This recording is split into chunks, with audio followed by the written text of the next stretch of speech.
If you really understand El Nino, then you will know that there are so many unanswered questions that it's amazing. You will find literally thousands, thousands and thousands of papers on El Nino, and yet some of the most fundamental questions remain unanswered. And one of them is, of course, how the other oceans respond to El Nino. We understand quite a bit about it, but each pattern can evolve very differently.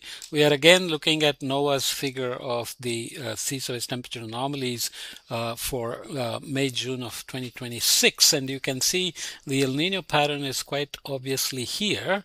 And this looked like a cold SST anomaly when we looked at it before, but you can see that it seems warm across, and there's some work arguing that this lack of cooling on this side is related to global warming, that global warming is making this part of the tropical Pacific Ocean warmer. So the cooling that used to happen before is not happening.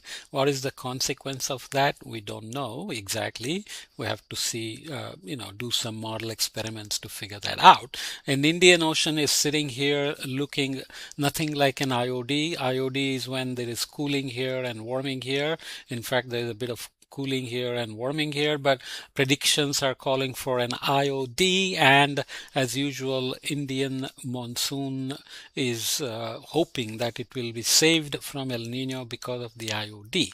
IOD forecasts get made, and when it is correct, people claim, yes, we made the correct forecast, but often they are wrong. So the skill of forecasting IOD is not as high as the skill of forecasting uh, El Nino, and the tropical Atlantic also has its own mind. Many times, what happens after the El Nino is finished and is decaying is more obvious. For example, the Indian Ocean gets warmer, and there's something called the Indian Ocean basin mode. So all of the Indian Ocean gets warm. Let's say 27 spring will be warm, which can make an impact on monsoon by making monsoon stronger than normal. So maybe the El Nino impact is happening on the current monsoon as well as the next year's monsoon.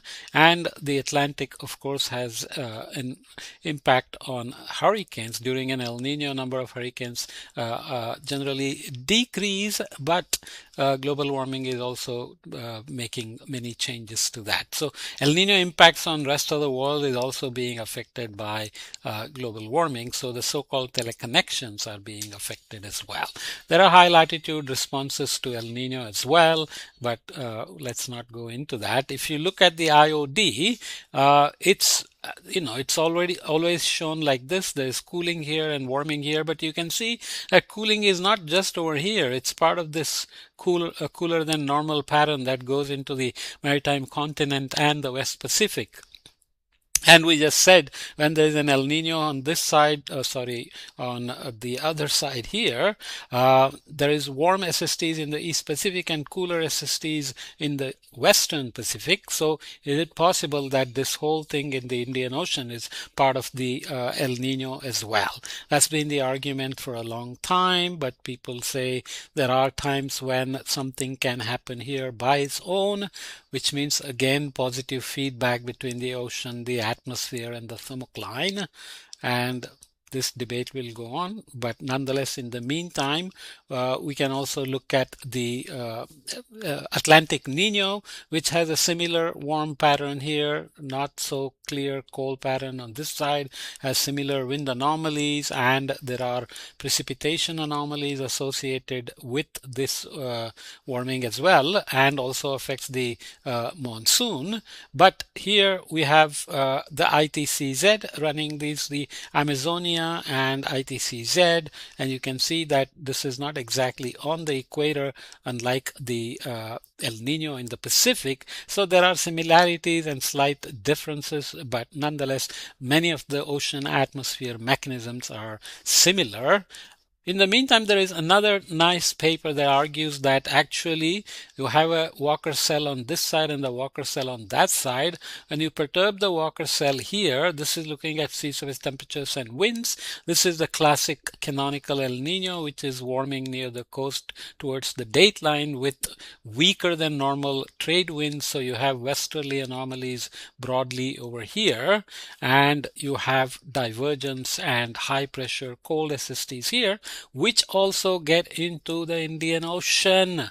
So there is warming on this side. You can call this the Indian Ocean dipole pattern, but this paper argues that it's in fact the Indian Ocean Indo-Pacific tripole, warm, cold in the middle, and it has a time series associated with it. This is sea surface height, and winds, obviously, thermocline movements are associated with sea level changes as well. But the idea is that maybe the two Walker cells are obviously closely related to each other, and hence the so-called IOD and the El Nino are closely related, but not every El Nino looks this way on this side, and not all IODs are associated with this pattern on this side. So something is happening on the other side, and it probably depends on many other factors other than just El Nino. Nonetheless, remember again that IOD peaks in September, October, November,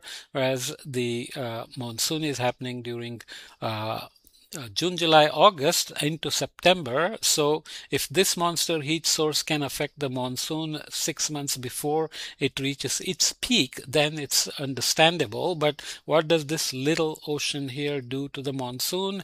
That debate goes on as well. But there are people who are trying to understand this Indo-Pacific tripole a bit more. Okay, so that's a good place to stop this discussion. We'll come back and get into some mechanisms of El Nino itself. How does the warm water accumulate? How does it get released to the east so that we have El Nino and positive feedbacks, etc. Okay, see you in the next piece of El Nino.